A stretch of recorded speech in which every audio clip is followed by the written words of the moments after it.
ಸ್ನೇಹಿತರೆ ನಮಸ್ಕಾರ. ಕಲಿಯುಗದಲ್ಲಿ ಮನುಷ್ಯನ ಲಕ್ಷಣಗಳು ಯಾವ ರೀತಿ ಇರ್ತವೆ, ಕಲಿಯುಗದ ಅಂತ್ಯ ಯಾವ ರೀತಿ ಆಗುತ್ತೆ ಅಂತ ಈ ವಿಡಿಯೋದಲ್ಲಿ ತಿಳ್ಕೊಳ್ಳೋಣ.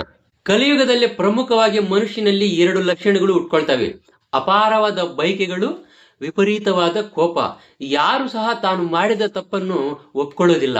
ಅಪಾರವಾದ ಬಯಕೆಗಳು ಮತ್ತೆ ವಿಪರೀತವಾದ ಕೋಪ ಅನ್ನುವ ಎರಡು ಲಕ್ಷಣಗಳಿಂದ ಮನುಷ್ಯನ ಆಯುಷನ್ನು ಕಡಿಮೆ ಮಾಡ್ಕೊಳ್ತಾನೆ.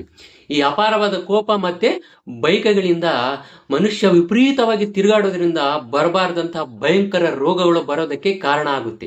ಆವಾಗ ಡಾಕ್ಟರ್ಸ್ ಕೂಡ ಹೇಳ್ತಾ ಇರ್ತಾರೆ, ನಿಮ್ಗೆ BP ಜಾಸ್ತಿ ಆಗೋದ್ರಿಂದ ವಿಪರೀತವಾದ ಒಂದು ಕೋಪ ಬರ್ತಾ ಇದೆ ಅಂತ. ಅದರಿಂದ ಕೂಡ ಕೆಲವು ರೋಗಗಳು ಬರೋದಕ್ಕೆ ಕಾರಣ ಆಗುತ್ತೆ. ಬರ್ತಾ ಮನುಷ್ಯನ ಆಲೋಚನೆಗಳು ಪೂರ್ತಿಯಾಗಿ ಬದಲಾಗ್ಬಿಡ್ತವೆ. ಯಾರು ಸಹ ಒಳ್ಳೆ ಮಾತುಗಳನ್ನು, ಒಳ್ಳೆ ಕೆಲಸಗಳನ್ನು ಮಾಡೋದಿಲ್ಲ. ರಜೋಗುಣಕ್ಕೆ ಸಂಬಂಧಿಸಿದ ಮಾತುಗಳು ಮತ್ತೆ ಕೆಲಸಗಳನ್ನು ಮಾಡೋದಕ್ಕೆ ಆಸಕ್ತಿ ತೋರಿಸ್ತಾರೆ. ವೇದಗಳನ್ನು ಪ್ರಮಾಣವಾಗಿ ತಗೊಳ್ಳೋದನ್ನ ಬಿಟ್ಬಿಡ್ತಾರೆ.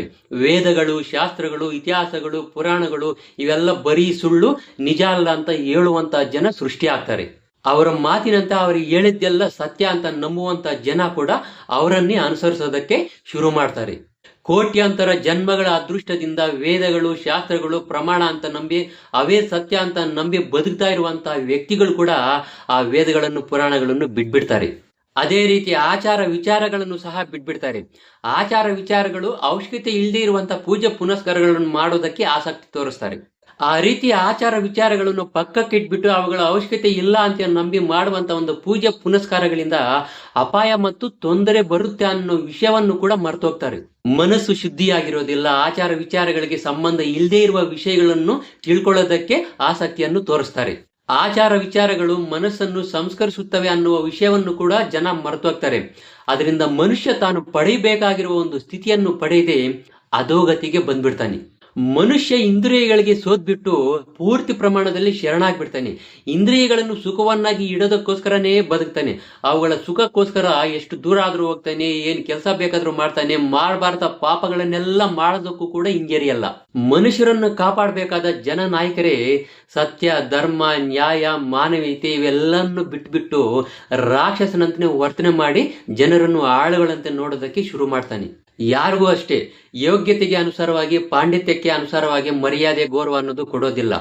ಯಾರ ಹತ್ರ ಹಣ, ಆಸ್ತಿ, ಅಧಿಕಾರ ಇರುತ್ತೋ ಅವರಿಗೆ ಮಾತ್ರ ಗೌರವ ಕೊಡ್ತಾರೆ. ಕಲಿಯುಗದಲ್ಲಿ ಮುಖ್ಯವಾಗಿ ಮನುಷ್ಯ ಯಾವ ದಾರಿಯಲ್ಲಿ ಹೋಗಿದ್ದಾನೆ, ಯಾವ ರೀತಿ ಸಂಪಾದನೆ ಮಾಡಿದ್ದಾನೆ ಅನ್ನೋದು ಮುಖ್ಯ ಅಲ್ಲ, ಎಷ್ಟು ಸಂಪಾದನೆ ಮಾಡಿದ್ದಾನೆ ಅನ್ನೋದೇ ಮುಖ್ಯ. ಯಾರ ಹತ್ರ ಹೆಚ್ಚಾಗಿ ಹಣ, ಅಧಿಕಾರಿ, ಅಂತಸ್ತು, ಸ್ಟೇಟಸ್ ಇರುತ್ತೋ ಅವರೇ ಜನನಾಯಕರು, ಲೀಡರ್ಸು ಮತ್ತೆ ನಾಯಕರು. ಅವ್ರಿಗೆ ಹೇಳಿದ್ದೇ ಸತ್ಯ, ಅವ್ರಿಗೆ ಹೇಳಿದ್ದೇ ಧರ್ಮ. ಅದನ್ನ ಎಲ್ಲರೂ ಪಾಲಿಸಲೇಬೇಕು. ಮನುಷ್ಯನಿಗಿರುವ ಆಸೆಗಳು, ಬಯಕೆಗಳು ಈಡೇರ್ಬೇಕಂದ್ರೆ ಯಾವ ದೇವ್ರ ಹತ್ರ ಹೋಗ್ಬೇಕು, ಎಲ್ಲಿ ಹೋಗ್ಬೇಕು, ಏನ್ ಪೂಜೆ ಮಾಡ್ಬೇಕು, ಏನು ವ್ರತ ಮಾಡ್ಬೇಕು ಅಂತ ಯೋಚನೆ ಮಾಡ್ತಾರೆ ಹೊರತು ಪುಣ್ಯ ಸಂಪಾದನೆ ಮಾಡೋದಕ್ಕೆ ಏನ್ ಕೆಲಸ ಮಾಡ್ಬೇಕು, ಎಲ್ಲಿ ಹೋಗ್ಬೇಕು, ಯಾವ ದೇವ್ರ ಹತ್ರ ಹೋಗ್ಬೇಕು ಅನ್ನೋದನ್ನ ಮಾತ್ರ ಮರ್ತು ಬಿಡ್ತಾರೆ. ದೇವರಲ್ಲಿ ಕೂಡ ಆ ದೇವರೇ ಬೇರೆ, ಈ ದೇವರೇ ಬೇರೆ ಅಂತ ನೋಡೋದಕ್ಕೆ ಶುರು ಮಾಡ್ತಾರೆ.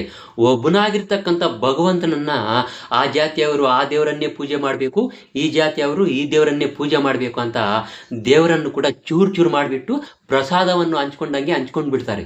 ಇಲ್ಲಿ ನಾವು ಮುಖ್ಯವಾಗಿ ತಿಳ್ಕೋಬೇಕಾಗಿರುವಂತ ಒಂದು ವಿಷಯ ಏನಂದ್ರೆ, ಇಂದ್ರಿಯಗಳ ಮುಖಾಂತರ ನಾವು ಏನು ಸುಖ ಭೋಗಗಳನ್ನು ಅನುಭವಿಸ್ತಾ ಇದೆಯೋ ಅದು ಬರೀ ಹೋಳು, ಬರೀ ಡೊಳ್ಳು, ಏನೂ ಇರೋದಿಲ್ಲ. ಇದರಿಂದ ಮನುಷ್ಯನ ಜೀವನ ಸಾರ್ಥಕ ಆಗೋದಿಲ್ಲ. ಅದರ ಬದಲಿಗೆ ಇಂದ್ರಿಯಗಳ ಬಯಕೆಗಳಿಂದ ಮನುಷ್ಯನನ್ನು ಮರೆತು ಬಿಟ್ಟು ರಾಕ್ಷಸನಾಗಿ ಬದಲಾಗ್ಬಿಟ್ಟು ಅಧೋಗತಿಗೆ ಬಂದ್ಬಿಡ್ತಾ ಇದ್ದಾನೆ.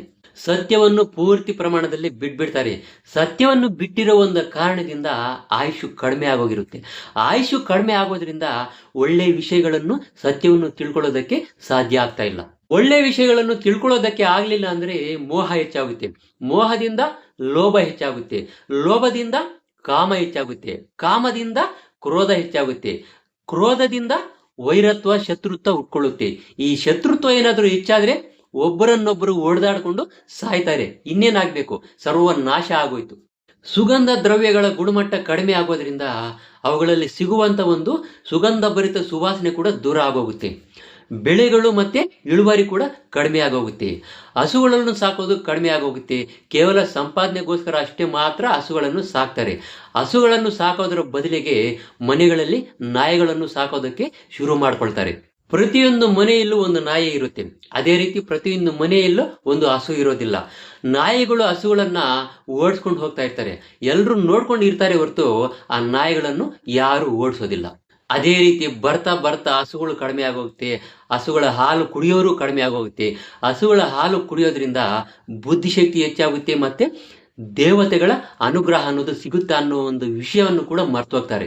ಹಸುವಿನ ಹಾಲು ಕುಡಿಯೋದು ಬಿಟ್ಬಿಟ್ಟು ಎಮ್ಮೆ ಹಾಲು ಕುಡಿಯೋದಕ್ಕೆ ಜನ ಆಸಕ್ತಿ ತೋರಿಸ್ತಾರೆ.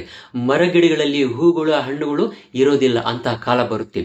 ಎಲ್ಲಿ ಯಾವ ರೀತಿ ಇರಬೇಕು, ಏನು ಕೆಲಸ ಮಾಡಬೇಕು ಅನ್ನೋದು ಬಿಟ್ಬಿಟ್ಟು ಅದಕ್ಕೆ ವಿರುದ್ಧವಾಗಿ ಜನ ನಡ್ಕೊಳ್ತಾರೆ.